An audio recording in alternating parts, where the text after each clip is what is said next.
off. I didn't even touch it. All right. I'll make it short. This is Leighton ESL talking about quality of teaching. I had a class of 30 students, and one day I was teaching psychology.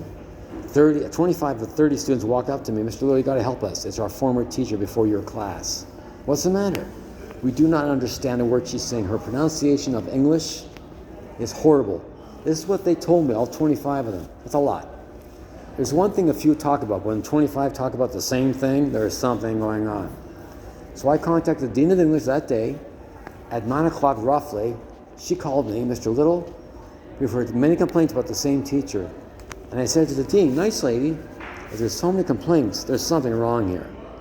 Why is she employed? If you keep her, well, we hired her for 1 semester so far. 1 semester. She has her master's in English. And I said right back to the Dean, having a master's is nice, don't get me wrong, or PhD. That means you're book smart. Fine. Doesn't mean you can teach a class. So about an hour later, almost 10 o'clock, going to bed soon, right? The teacher involved in this called me. Now, I have to understand, everybody, I've been around international people a long, long time. Long before I was teaching a class. So I understand a lot of accents, all right?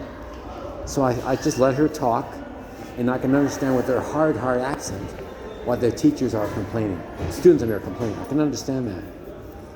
So, again, when I recognize accents from other people from around the world, your thinking has to slow down or speed up to coordinate understanding of their language.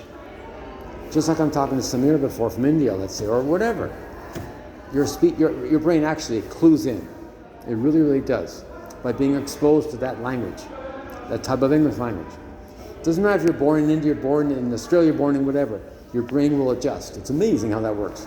So long story short, I talked to this lady on the phone, what she can improve on, because she asked me, when you're teaching psychology, Mr. Little, what do you talk about? So she tried to intertwine that English language skills into while I was teaching psychology. So, the following class with the same students who complained about her, I told her what happened, nicely, and expect big changes. From that day on, all of a sudden, her value went up like through the roof. Her voice got clearer to the students. I got 25 thank yous the following class. Thank you, thank you, thank you. Now we understand. Now we can pass the course, etc. All I did was simply let her speak, understand her thought patterns, using my knowledge of talking with international people, and recognize it to the actual school, or Centennial College in this case. They should have done what I did, and they didn't. And the kids were suffering. That's what I'm saying. A teacher has to change up and down, fast, slow, whatever it is, to accommodate. That's how you learn about a teacher or not. This is Lightning SL. Till next time.